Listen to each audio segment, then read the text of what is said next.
I have seen a lot of spiritual attachments in the work that I've done over the years, and I have seen one common denominator through most of those cases. Today, I want to share with you what that common denominator is.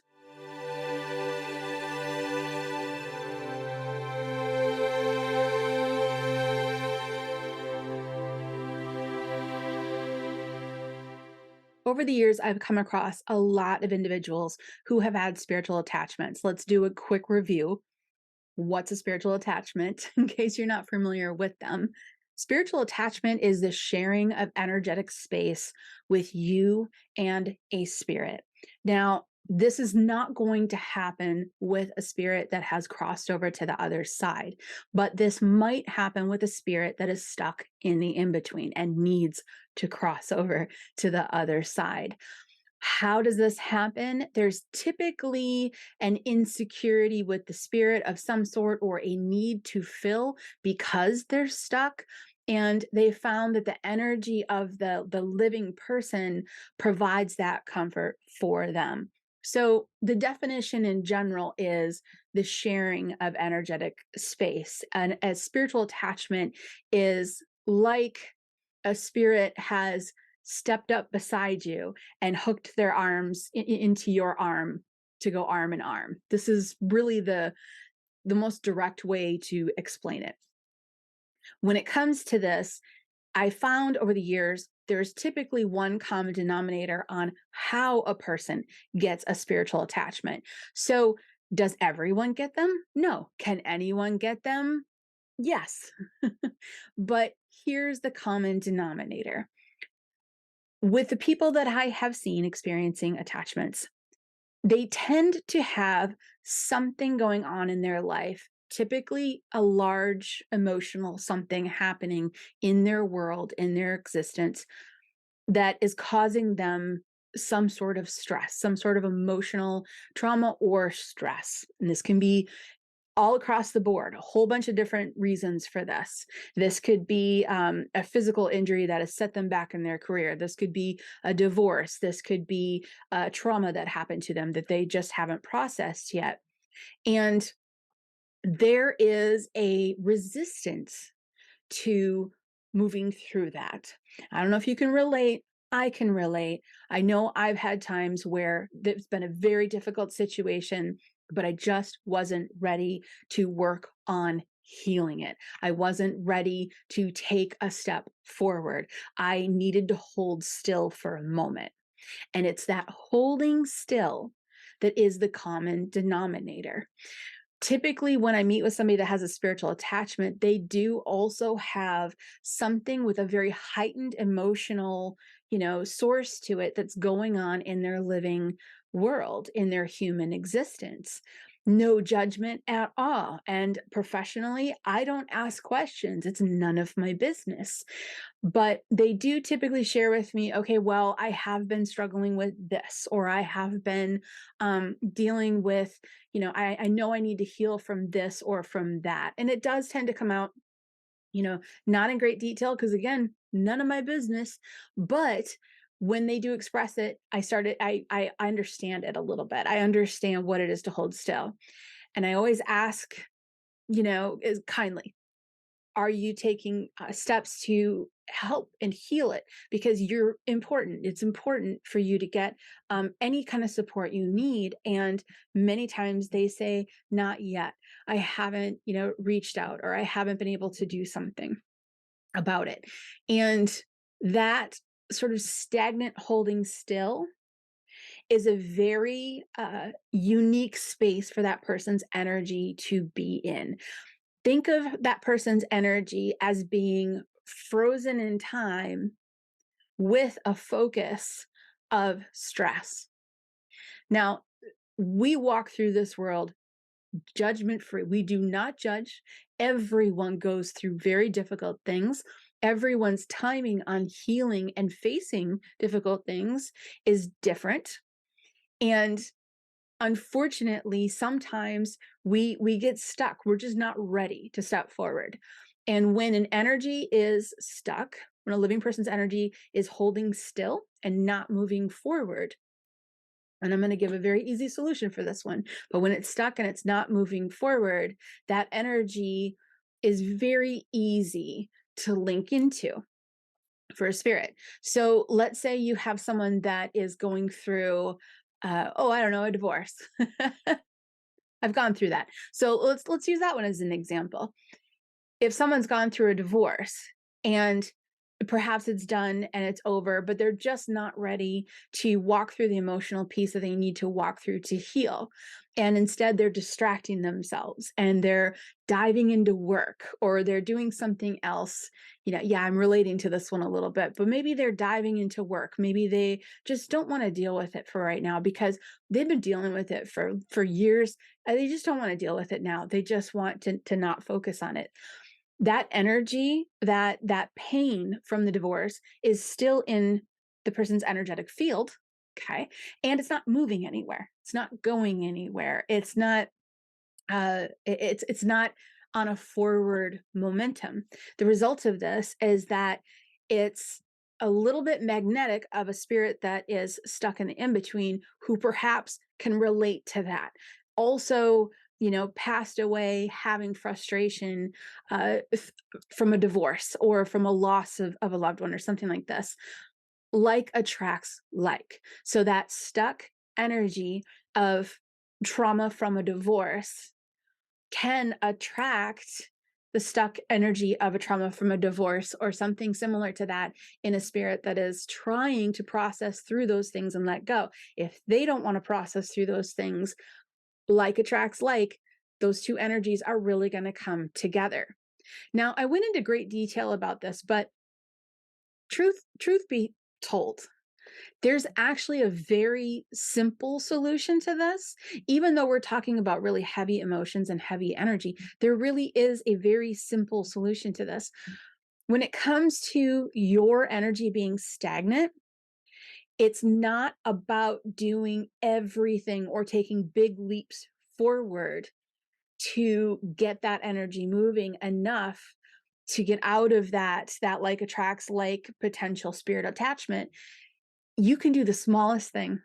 You can do the littlest thing. You can get a book on healing from divorce. Even if you don't read it yet, you bought the book, right? You can wake up every morning and say, I am independent and I'm strong and I love my life. And everyone that's in my life is compassionate and caring. Something like that. It is a super small step, but it will release your energy from being stuck. Your energy will start to move. You can take 20 years to heal a trauma. As long as you're making little tiny, tiny, itty bitty steps toward healing that, your energy will not hold still in that trauma. So it's not jump the hurdle. It's not fix all the problems. It's not solve your trauma, heal your wounds. It's what small step can you do today to point yourself in the direction of healing, right? That's what's going to shift your energy from holding still to moving. And when you shift it from holding still to moving, it is no longer like attracts like. And, like attracts like can be two different things. As a person whose energy is stuck because they just got divorced and they don't want to deal with it yet, they might attract a female spirit who's past stuck in the in between because she got divorced, doesn't want to do anything about it, et cetera, et cetera. Or they could also attract, the spouse of that person who was the aggressor, right? And if the living individual was the victim in a marriage and there's an aggressor from a marriage in the in-between that's stuck, those are also going to attract because they're really attracting energetically to the same type of situation, the same type of injury, the same type of human process. Now, why is it that the smallest step toward growth or help or loving yourself or healing, why is it that blocks spiritual attachments? It's because it's not in the spiritual world, it's not quantity. It's not how far you've gone. It's are you moving? That's it. It's are you moving? And I got to tell you, if we could apply this to all of life, it would be fantastic. It's not, are you there? It's, are you moving? And that alone is going to help keep your spiritual path, your spiritual energy yours and not, open to linking into it. When it comes to spiritual attachments, they're viewed as very negative, very scary, very bad. I've had one. When I first opened up, I had one. And I actually wrote about it in my book because I thought it was an important teaching moment to write about in my book. And I was actually really upset and frightened about it because it was very early on in my spiritual path.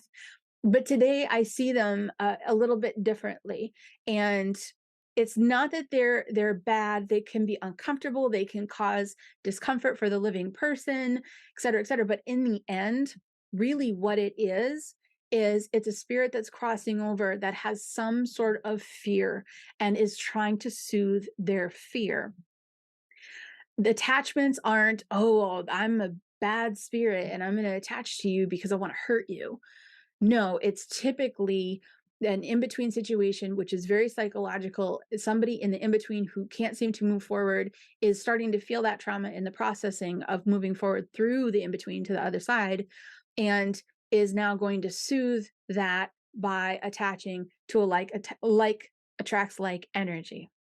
So I know we dove really deep into this one, but it's kind of important to know you yourself, anyone uh, always encourage. You don't even have to dive into, hey, do you have any trauma? Do you have any pain? No, you don't even have to do that. Just always encourage people to always be taking even small, just tiny, baby steps on the bus, just tiny little baby steps toward processing through that which they no longer want to be struggling with.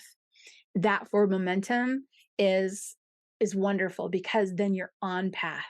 You are on path. You're not holding still on your path. You are moving on your path.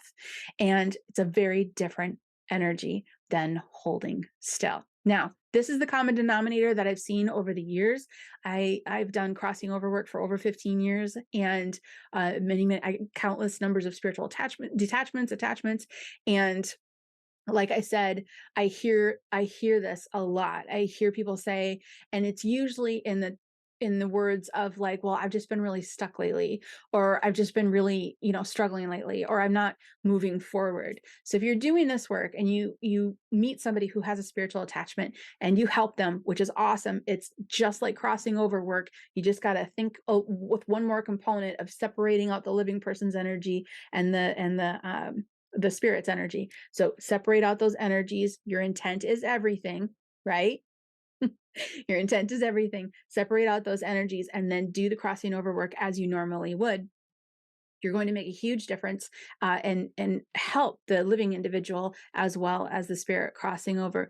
But listen for the words. If they share with you a little bit about what's going on or what they've been experiencing, you're going to hear a lot of words coming from the living person about them being stuck, them not moving forward, them, struggling with some things. And again, as a professional, it's not my job to inquire what, it's just my job to listen, to understand, to love unconditionally, and then do the energetic work.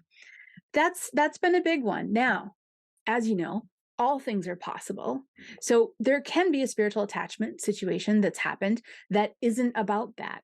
There can be a spiritual attachment that happens for a different reason, and all possibilities are out there. And even the possibility that the person who got the spiritual attachment is dealing with a trauma or an old wound or something and not moving forward, but it's not even consciously bubbled up in their mind yet. They're not even aware of it yet.